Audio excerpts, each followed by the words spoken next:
Génocide. Génocide. Un massacre se déroule au Congo sans que le monde en parle. Génocide.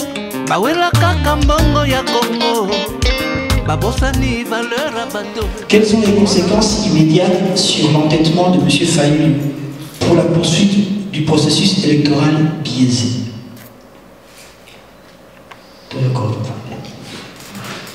Merci beaucoup pour la question.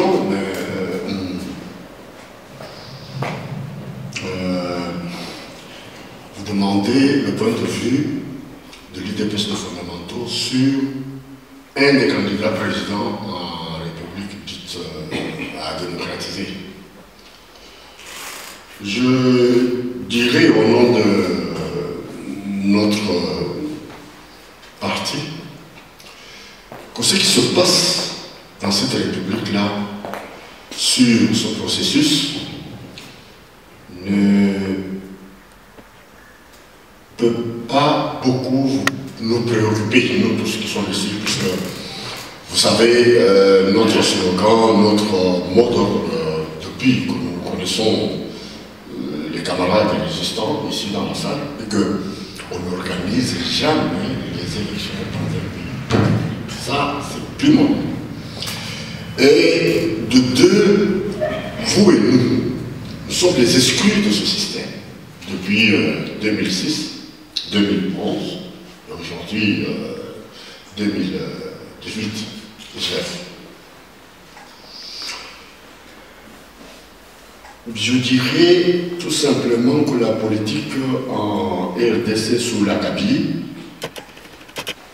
est le moyen pour des hommes sans principe de diriger les hommes sans mémoire. Donc, en quelque sorte, ça veut dire Batiaka, le bon qu'on a libéré à Zoba, à l'Emsatouté, 2006, à Ibibiso, 2000, à Ibibango, pour Biso, Nabino, tout ça, le système acté. Tout belé, tout le bin, non, Kéba, ça ne va pas. Occupons-nous du pays qui est occupé, qui est dirigé par des étrangers. Vous vivez à l'intérieur du pays, nous sommes ici à l'extérieur, notre vision. Parce qu'on a ma campagne, mais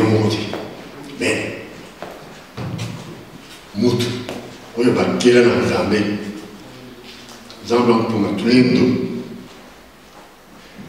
Azali, pour marcher, il faut deux jambes. La jambe gauche et la jambe droite. Et l'incolobéité. Bango propose à la jambe gauche, mais nous pouvons être la jambe droite. Mais si c'est en harmonie, on peut faire 1000 km. On commence toujours par un pas. Mais nous voyons que, pas ça que les pisotés, Bantou et Bazalina Kati, Nicolo est à gauche ou à droite, et nous ici à l'extérieur, ils ne nous consultent pas assez.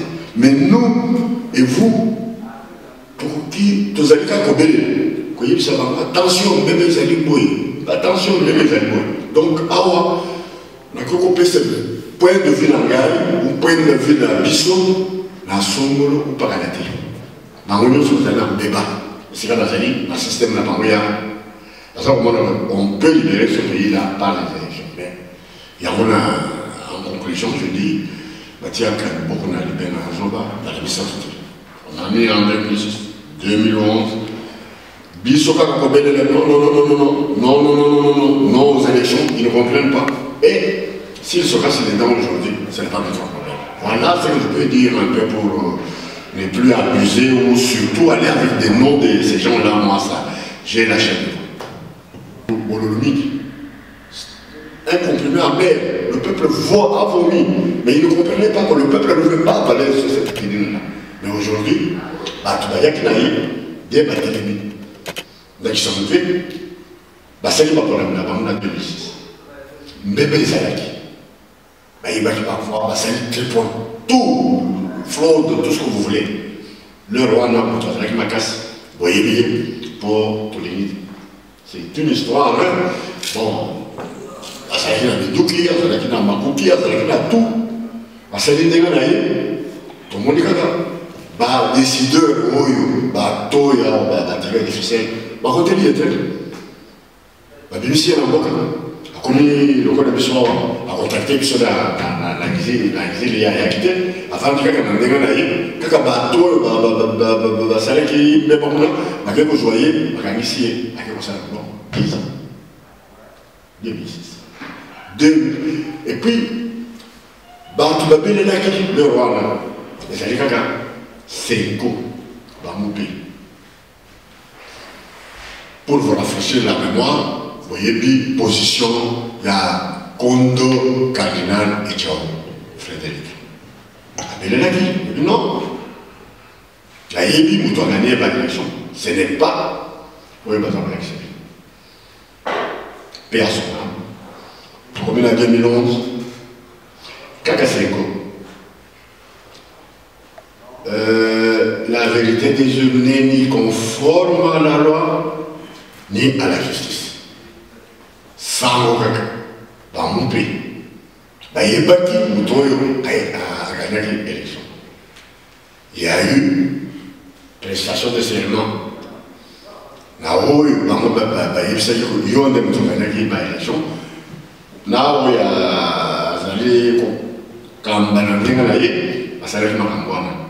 Fin de compte, tout le monde a dit, tout ça qui n'a pas de vérité des urnes,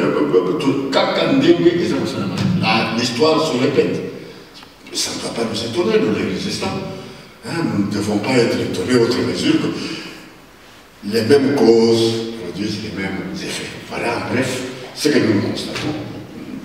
Ça ne va pas nous emballer dans des discours kilométriques, non. Nous n'espérons rien.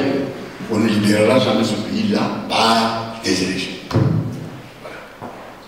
C'est que situation de commune à Yango, la Congo, la Bissau, quelque part dans la Coloba, et ça allait faute la Bissau pour la Congolais. Faute la Bissau va Congolais pour la ligne. Parce que, mon droit à Canam, Bissau est lié, je n'ai pas quitté la Congo. Bato bayelaki biso ye ba Belge na ba Américain consort bayeli biso kanam biso to ndimi santo mitu na motuna awuti papa de réellement mais dans la foulée moto moko s'est démarqué au même moment alors bino attention moto wana bino kozo koyamba na plaisir moye asa moto na biso te c'est un imposteur ali congolais te. Il n'est pas le fils de soi-disant le roi des Kabila, et tout cet état d'histoire. La Congolais va être et le même Motowana, Mikoeleke Bele, bateau Yobayakina. La Motowana, donc, toujours le canon de la Kabila. Bateau Penza Bayakina Yé. Balobi devant le monde entier que ce jeune homme est un Rwandais. Nous l'avons pris et nous l'avons placé au pouvoir. Parce que nous savions que nous le manipulerions.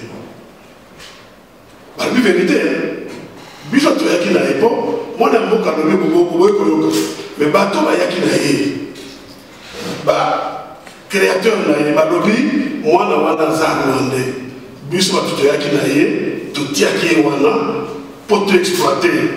Ba juste à Congo, peut te yebaki que to ko manipuler. Mais pas Congolais, on ne pas ça. Les leurs nous nous retrouvons dans une situation très dangereuse où le est basculé dans une guerre tribale ou régionale, la guerre civile, parce que tout ça qu'on doit positionner. Plus d'une fois.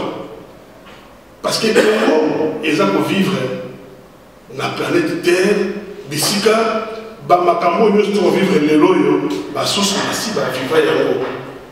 et donc, lorsqu'on est face à une situation où on connaît ça déjà, beaucoup de Kanamaye, les Kota, la bateau, on connaît ça, les Kambouana, Basarakané, nous avons la situation. On t'a pas eu la Sarakané, on tourne dans un problème, on a un mais il s'en est sorti. Qu'est-ce qu'il a fait pour s'en sortir? Eh bien, la dette c'est la wana. Bah, comprenez ma qualité que Bishop Congo doit vivre la planète Moussous. Absolument pas. Il faut tous en la manière de Yakutara pour comprendre que et là, pour le résultat, c'est simple. C'est la cabano, c'est la cabano. Donc, le deux, la guerre tribale, comme je disais tout à l'heure, mais guerre tribale, et sur fondement de l'élection. Et pourtant, on a dit et répété 1001 fois qu'un pays sous occupation ne se débarrasse pas des occupations, justement par les élections. Mais puis surtout qu'il y a l'élection. Trois fois de suite, nous avons la même phrase. Une phrase entendue en 2006, nous l'avons entendue en 2011, nous l'avons entendue. Maintenant, nous entendons que les résultats ne sont pas conformes ni à la loi ni à la justice. Kadel de Chouan Bakiamo, Monseigneur Bakiamo, et Abécho et autres. Mais ça veut dire quoi? Et puis quelque part, mon tomo pays, la folie et la même chose en espérant aux résultats. Estelle l'a dit.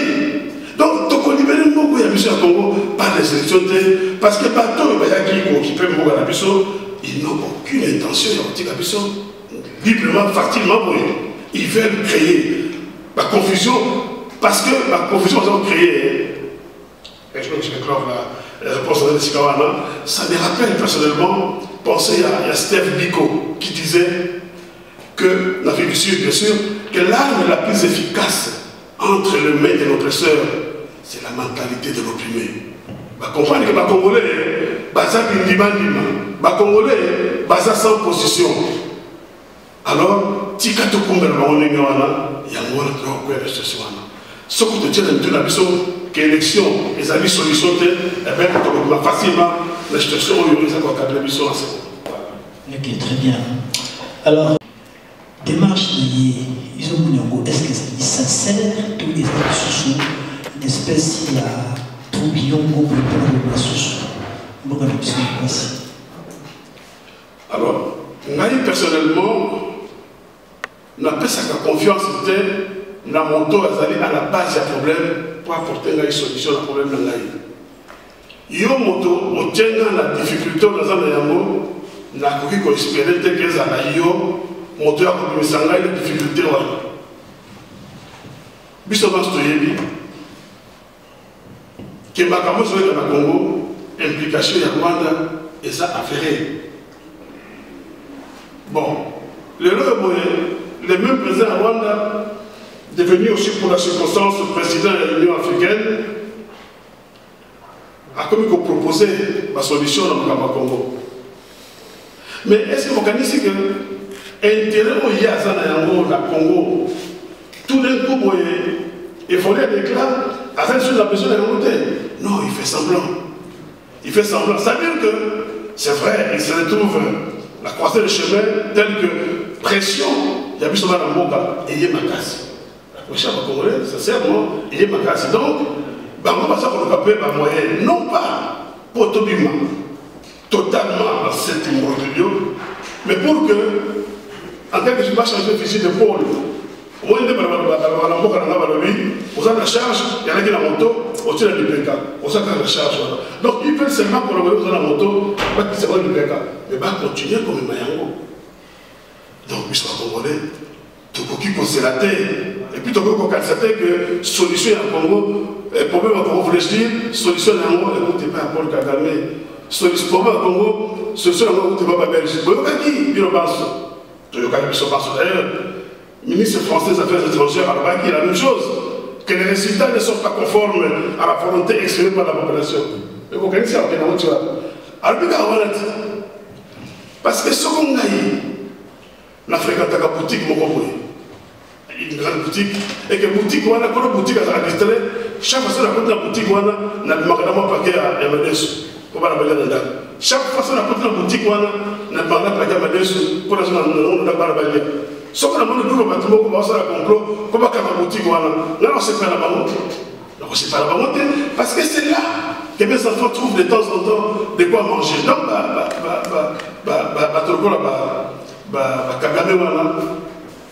c'est possible que des gens qui reçoivent aussi des instructions ou qui reçoivent des pressions de quelque part, mais dans leur fort intérieur de la banque, la personne est Congo. éthique à la situation il y a donc ils sont congolais, tout le monde croit que comment on les appelle encore, moto à tiens moto, il y a bien comment s'appelle pompier, c'est une fausse conception. Merci beaucoup, Tuna Kitoko.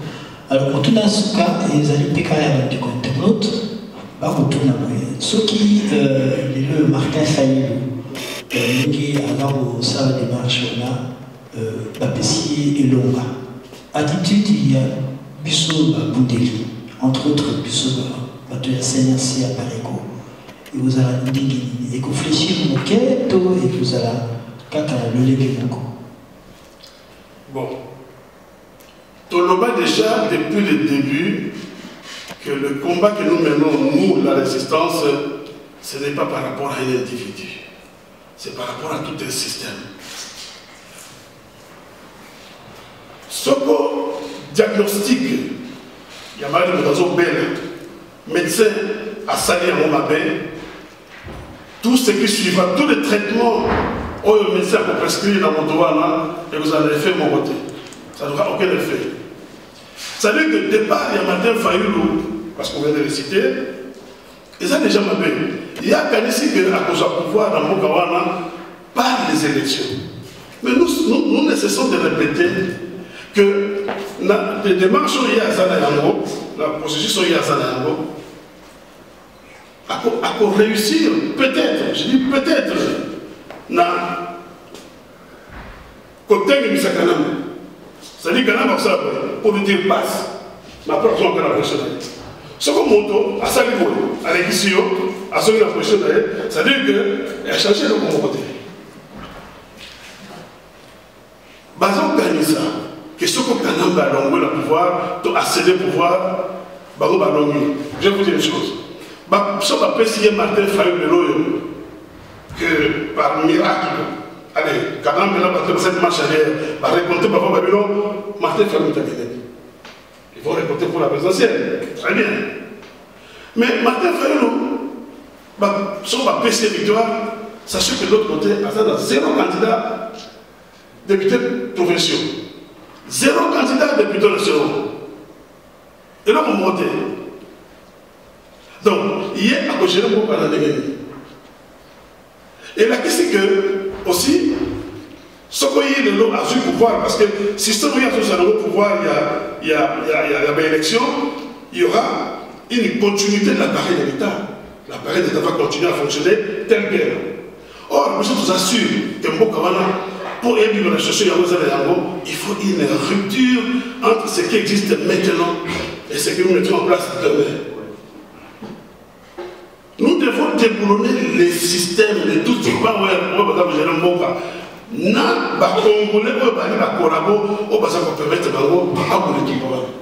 nous devons déboulonner tout ça. Martin Fayou sa président de la République, 0 député dans le Parlement, 0 député provincial. Ça veut dire quoi? Au niveau des provinces, le FCC s'est attribué environ 250 députés, la moitié. Il suffit qu'à pas corrompre le Motomo pour l'Angambo, c'est facile, par contre 251. Donc, la question que ce qu'on va accueillir dans le Parlement, toutes les décisions seront penchées du côté de l'FCC. Et donc, quand on aura la voie facile, il va revenir au pouvoir parce que déjà la Constitution révisée lui donne le droit à un sénateur à vie. Et étant sénateur à vie, ayant donc la majorité au niveau du Parlement régional, provincial, parce que on va faire ça, sénateur, à quoi ma président? Il y a Sénat. Et quand on président du Sénat, la Constitution oublie que le président du Sénat a sa deuxième personnalité, et donc en cas de vacances du chef de l'État, c'est le président du Sénat qui assume les affaires courantes et qui organise les prochaines élections.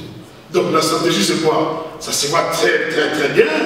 Les stratégies de les alliés, Batia et peut-être Fayou plutôt Fachi, mais n'oubliez pas. Bon, on a vu ma phrase, on avait dit par rapport à Chadari, il a dit, qui vous dit que Chadari terminera son mandat? Mais cette phrase-là vaut pour Fayou et vaut pour Tshisekedi aussi. C'est-à-dire qu'il ne terminera pas son mandat Est-ce qu'ils tombera malade? Est-ce qu'ils vont les tuer? Est-ce qu'ils vont les destituer? Nous ne le savons pas, même si j'ai une idée, mais je préfère ne pas m'attendre là-dessus. Mais ce qui est sûr, ce qui se voit, comme le nez au milieu du visage, c'est que, ça de toute manière, pour que Kanambe aille à Kosonga, aille à la fête courante, et c'est conforme à la Constitution. Donc, lors des prochaines élections, Kanambe aille à Kosonga, pour aller venir chez quelqu'un dans la corruption. Parce que son système va rester en place. Et là, vous pouvez bouger à l'été. Mais est-ce que nous, les Congolais, nous voulons encore demain voir Kanambe revenir au pouvoir? Non. Tony sont liés à Kende libéral. Donc, élection, moi, Martin Fayoulou, Félix, pour moi, ce ne sont pas des solutions.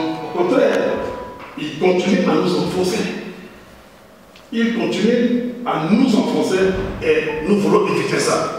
Mais je vais terminer pour dire, la République face au Mongo, il y a Gérard Mépo, la Mbaka, soyons fermes, purs et fidèles, car au bout de nos peines, il y a la plus grande gloire du monde, celle des hommes qui l'ont pas cédé. Voilà.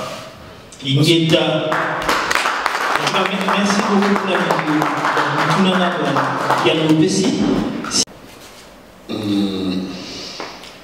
je vous demanderai avant de commencer, ou bien pendant le salon de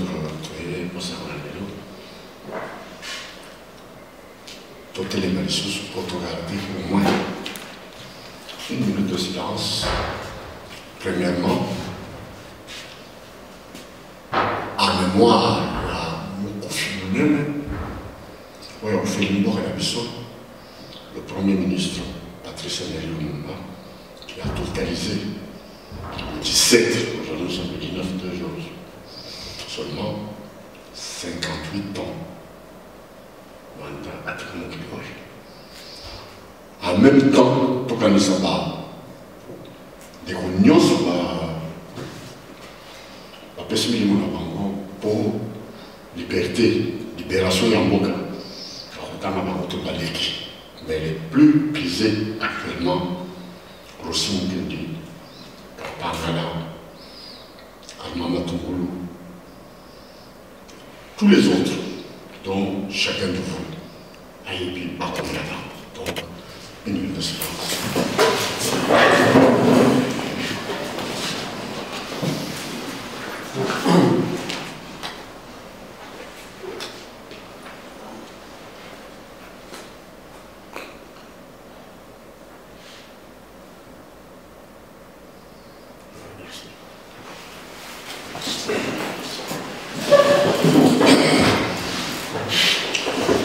Bandeko, Balasoni, Yamboka Congo, Banima na biso babundeli ya mboka ya solo, na Congo ya Lingomba ya Katoka na biso, CNRC, Conseil national de la résistance congolaise, dans le photo français. Topesi bino mbote mingi, pona bondimi na bino, koya koyoka biso na manso mingi, bazali koleka na mboka na biso Congo. Masolo na biso lelo kobetama na biteni misato ya liboso oyo etali mapona oyo apambapamba ekuti koleka na mboka ya mibale mokambi ya mboka oyo seni abimisi biso na bitumba oyo bazali kolengela mpona bana ya Bandundu na oyo ya Kasai babongana na kati ya richesse bapaya oyo ya barwandais bazali kosala manso mpo mboka ekabwana na biteni bongo bazala seko na mboka na biso totelemela likambo wana makasi ya misato makanisi ya bino na kati ya CNRC to mbele na biso ekomela bana zomi na mboka batika kolanda bandoki nyonso bazali komibenga politicien na mboka ya Congo ndenge na kotiko yebisa bino bamboka bakite batiaka liboko na libela na zo bapala bisatu te mibale c'est déjà beaucoup lelo zo bandimilisi liboko ya bisatu ezali mpasi ya mawa tobelela mbala boni mpo bana mboka batika libele kondima nzela ya maponami oyo ekomemela bango liwa na mboka bandeko bana somi ya Congo mingi ya koloba ezali te lokola tosangani lelo nyonso na yebisi bino ezali ya mapona ezala ya mokonzi na bango babimisi ezala ya makanisi na biso kati ya lisanga na biso malamu biso banso na mituna ekokota na lisanga na biso nde tokosokola malamu mpo toyamina yango na bokebi mpo moto na moto asalisa makanisi na ye na masolo ya lelo tokoba na nzela mpe toluka na bulamu nzela ya kosunga bana mboka bazali na elikya na bango na matoi na bango na nyonso biso tozokolaka bata na masolo oyo tobaaa CNRC na makanisi ya mokambi ya maye matali bokengeli ya mboka étude et stratégie tolobaki ete basalaka makambi na mboka ezali na kangemi ya bapaya te lelo mileli na mileli ayokaki biso te tokotelemela mpenza biso na bino oyo etali tribalisme balingi bamemela biso lisusu na bato sipawe entre baluba na bato ya bantutu banda kondo balashela atika biso peuple na biso totikala tata bo mama bo ekolo bo oyo ezali lembo monene na unité ya mboka na biso atage moko te toyebaki ke la frontière telle akatisi bakoteli biso jamais mpo tozalaki na mapinga ya kumu tozalaki makambo mosusu ya mokemike ezalaki na kati na biso wana me lelo oyo bilembo minene ezali te ya mboka bosangani na biso totikalaki liboke me botala sikoyo mayele oyo tozakoya nango mpo tokabana kasi lelo oyo bakonzi ya motema mabe baye na putule ya bango ya kokabola mboka na biteni bike kobalkanise mboka mpona koyiba nkita na biso bango na bapaya misusu ya mboka ya Europa Asie na Chine mpona koyiba libela nkita ya bana somi ya mboka totala na bokebi oyo guerre civile bakonzi ya nzala na minyoki kilikili balingi batiatre balubaka bato na biso ya bango maponomi ya mabe oyo liboso esalama mbele na bana ya mboka ezalaki ete Kanamba dégage Kanamba akende na bato na ye Rwanda nyonso azonga epai na bato lelo ekomi ete Kanamba atikala bango bakabola bokonzi Kanamba babandi kokumisa ye akomi mpona UDPS parti na biso oyo tolati kombo UDPS ebobosana te wana na kobeta PCT mpo toyokana malamu na kati na biso awa tozali kolala bavideo eza koleka bafilme ezali na internet omoni UDPS ateki mboka omoni UDPS atraye UDPS oyo wapi bandeko na ngai petite histoire bokonzi oyo ezali na mboka ya bapaya occupation bango evandi histoire moke ezali bato oyo baza kopesa bango na ye bato oyo bazali zingazinga ya mwana ndenge wana mingi bazali bandeko na biso oyo tovandaki na bango na deuxième république bakibaki baye korejoindre biso awa na libanda bakoki te bazongi bango nyonso sikoyo baza kosala cercle autour ya mwana ndenge wana bayebi ezaleli oyo tozalaki na bango mpo kobunda ya UDPS na ntango ya kala tozalaki maréchal aza dictateur na tosalaki bitumba wana na motema moko me tozalaki liboke évidemment ebele na kati na biso bayebaki ntina ya bitumba wana te mais esangisaki bana mboka ebele bazalaki koyoka discours ya UDPS ya ntango wana mpo na nini UDPS na ebandeli na ye ezalaki kotambola ndenge une familiale oyo bakangi na makasi la famille, la clan, de Béléla, la banque à Baroua, qui n'a pas un jour, tout ça qui apparaît quoi, qui s'est 12 ans, il y a plus seul, il va la révolution, où on a eu des principes fondamentaux, de Yorosa, la vie.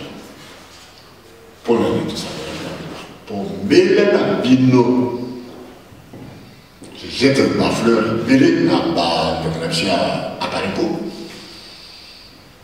Parce que je m'a dit, missionnaire tout ça. Tout ce qui est la partie politique permet tout l'intérêt supérieur à Mboka. Libération, la occupation. La bénédiction à la mine, tout ça, on va le mettre. Et la 4, tout ça, les Ngomba, où est-ce que ça, CNRC, Conseil national, la résistance. La 4, il dépasse la mission, il n'y a pas fondamentaux. Et nous, on est les la Mboka. Dans les Bosso, bah, tout le monde on a un droit. Bah, il y a un fonctionnement, il y a partie de la mission. On a dit un peu, bah, il y a un combat en mot pour qu'on détienne le Tshisekedi. C'est vrai que nous avons dit, c'est vrai, quand il y a une mission, vous allez corrompre les temps, mais c'est vrai qu'il y a la détermination. Vous allez voir l'histoire, vous allez voir qu'à moi, petit sur il déplace, tu peux appeler ce bilan bon au lien, mais ça va comme ça. Oh, là c'est que c'est bilan ok. On peut t'attendre avec foot, pas qu'il y ait un bon, on a monté tout, bien, tout le monde sur les balais. Ils allaient quand il y a fait le rabat. Tant que ça, on va payer si poli. Est-ce que on peut aller à l'élection, on monte tout le monde. Mais ils allaient quand il y a fait le bateau. Parce que les mots, pour l'histoire se répète, la mouka, au cash, on va faire. Au monde, c'est quoi ce qui m'a cambié un bon compliment. Et c'est dit à ce peuple peut-être. Au moment où on a la scène, on a mango, il y a quelqu'un bon, il y a quelqu'un bon, tout ça, il y a mais n'est pas là. C'est quoi le bateau, il va se dire, on a un bateau, il y a un bateau, parce qu'il est presque implanté, presque partout, comme ça va nous souhaiter. Dans mon toit, tout ça, comment le danger, on est les alliés, Jean-Pierre Niembo, na Emile Sénaï. Pour la ligne, parce qu'il y a un mandouk, parce qu'il y a un bon, parce qu'il y a un entrée. Ici, là, par contre, parce qu'il y a un bon, tout ça, là, la tête internationale. Il n'y a pas d'entrée, pour s'éterniser, on va noter, par ici. C'est quoi le Balkany? Quand il y a des gens, on va y aller. C'est quoi le ville où il te vend? Tout ce qui sont dans ma campagne, pour cette époque-là, Palou, avant la majorité présidentielle, ça veut dire que la variation sur le terrain, pas trop ça va là. Bon, tout là, il y a ici même, tout il y a Palou et Koki. Par contre, si il y a un bambou, chacun a son histoire sur le panneau. Aujourd'hui, nous avons tout ça pour le pas. Vous aurez le second panneau. Vous savez de éviter. Merci. Alors, pour ça, la précision, avant ton mandat, Pambaté, qu'elle n'est pas la suite de la jeu à question-réponse, mais pour l'instant, vu que l'organisation est l'organisation journée porte ouverte, journée porte ouverte au Saranini, toko mi yebisa na bato baye, apparaît que c'est le Konini. Parce que toujours la question est belée, tout le débat est belé, ça le manga. Et moi, je sais que Batomi qui va éviter apparaît que c'est le Konini. Monsieur Bakazaka apparaît que c'est un parti politique. Monsieur Bakazaka par exemple, à ce que l'on connaît, les associations, montre à moi les candidatures, mais les loyaux, comme je vais expliquer dans le bateau, à Parico, et c'est l'oponine exactement. Oui, madame, qu'à Parico, les alliés, le mouvement Moko et Salami, je veux dire, le mouvement, il y a résistance, va créer la France, à l'initiative, il y a M. Honoré Ngwanda, Paul Capita,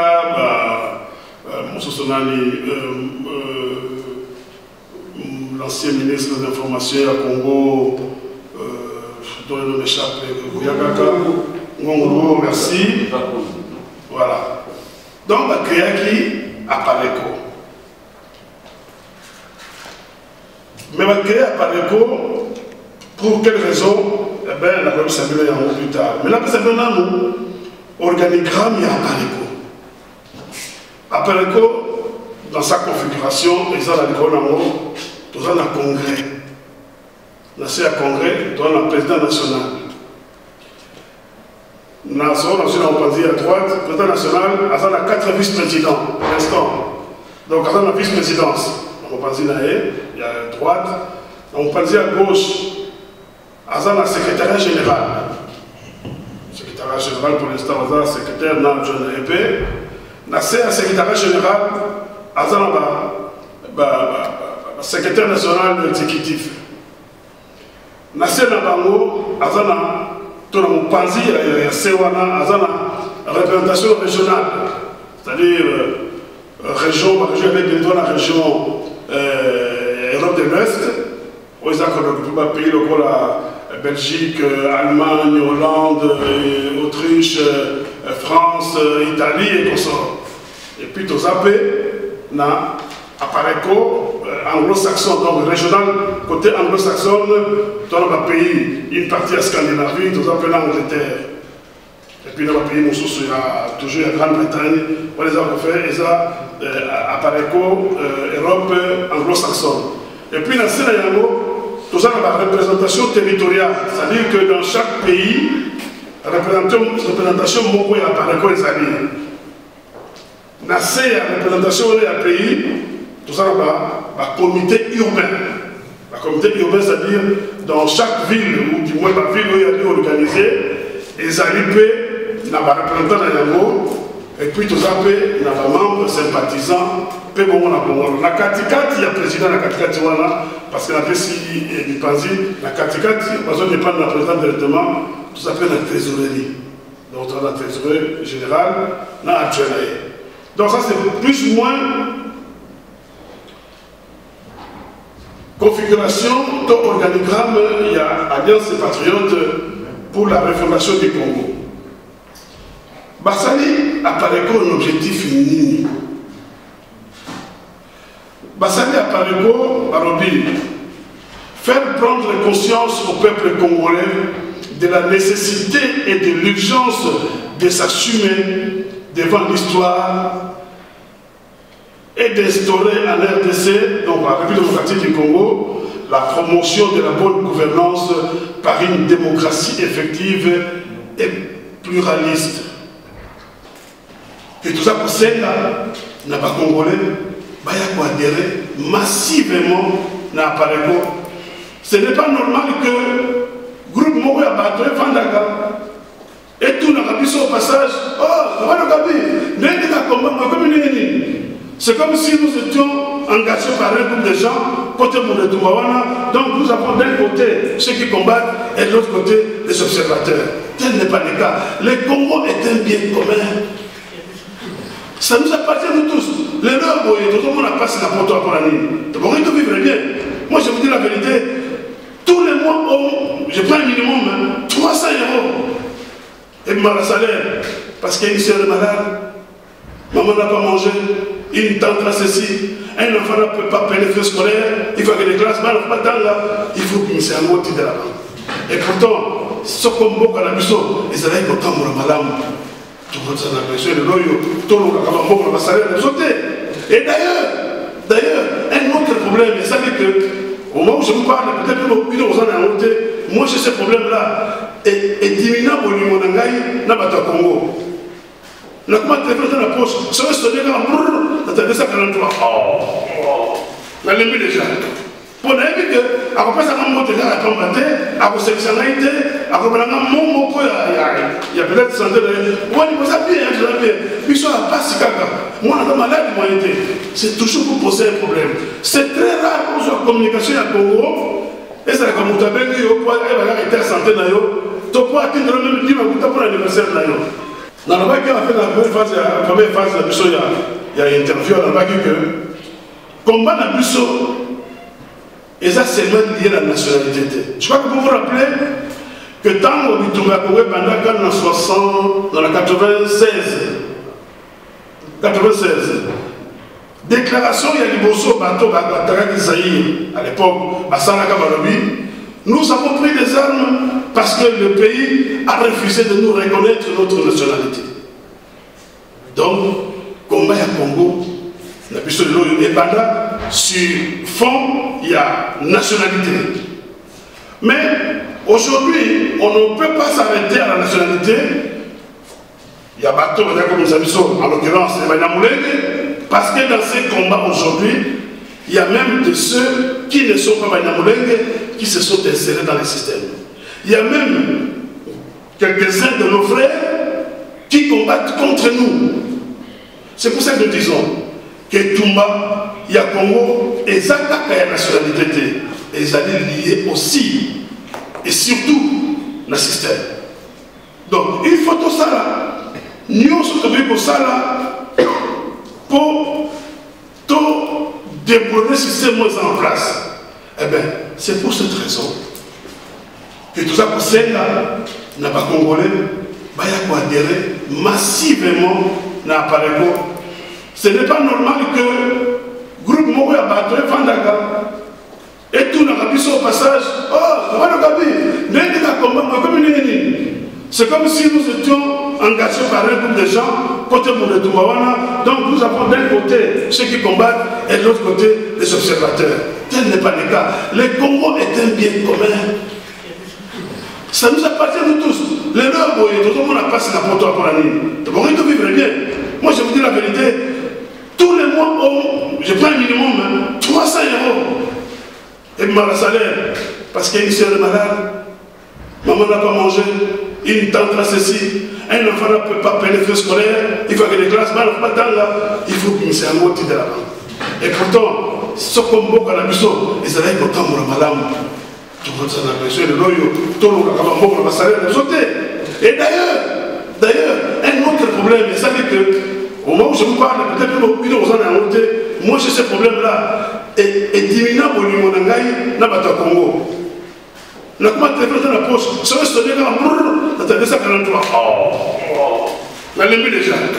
Pour nous, après ça, on a monté à combattre, après sélectionner, après on a mon point, il y a peut-être santé de moi, il faut s'appuyer, puis ça n'a pas si caca. Moi, on a malade, c'est toujours pour poser un problème. C'est très rare qu'on soit en communication à Congo, et c'est comme vous avez dit, il va arrêter la santé, tu peux atteindre le même niveau pour l'anniversaire. Alors la question est de savoir combien de temps est-ce que cette situation va encore durer. Combien de temps allons-nous encore supporter cette situation? Tout ça concerne la Congolais Nyoso. Oh, nous sommes dit 18 ans. Ayako s'adhérer à l'appareil. Toi, Ayako adhérer à l'appareil pour que tu accroître le nombre d'Yababondeli. Paix du choc des idées jaillissant la lumière, tant nous sommes bateaux Bakoya, au coup d'un abisso, Bakoya, peine à ma canisso, et qu'on peut mettre bisso, Toko Kabongo, comme Bongo dans les Amélie, Toko Kabongo, comme modifier, négligence au monde là. Donc je vous dis, sincèrement, mes chers amis, ce qu'on aurait pu monter, à Zana pour ça, il y a comme des Toumaoy. Bon, mais il y a un appareil pour que tout le monde ensemble, parce que tout le monde a appareil, et ça, quand il y a besoin d'autres le Congo est un bien commun.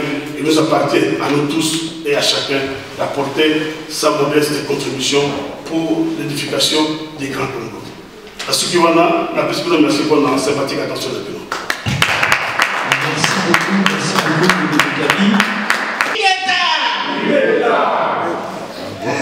et Bandoko, Corda Santé,